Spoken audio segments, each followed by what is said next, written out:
જોખીમ સવારી લઈને નીકળેલી એમપી પાર્સિંગની ઇકો ગાડીની રાવપુરા પોલીસે અટકાયત કરી। વડોદરા રાવપુરા પોલીસે એમપી પાર્સિંગની ઇકો ગાડી પકડી હતી, જેમાં વધુ પેસેન્જર વધારે સામાન હતો। જ્યારે કીર્તિસ્તંભ પાસેથી દરરોજે ગેરકાયદેસર પેસેન્જર વાહનો ભરીને જતી ગાડીઓ પર કોઈ રોક નથી।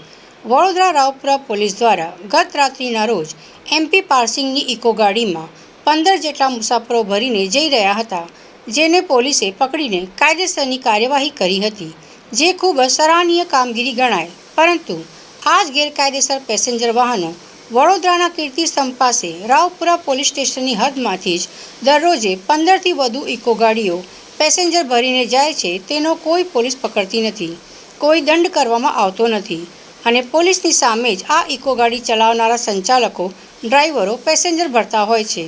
જ્યારે કે કીર્તિસ્તંભથી પાદરા, વાઘોડિયા અને અનેક જગ્યા પર પેસેન્જર ભરીને વાહનો ગેરકાયદેસર દોડી રહ્યા છે, જેની હપ્તા પદ્ધતિ વડોદરા શહેરના દરેક પોલીસ સ્ટેશન જ્યાંથી ગાડીઓ પસાર થાય છે ત્યાં પહોંચી આવી રહી છે।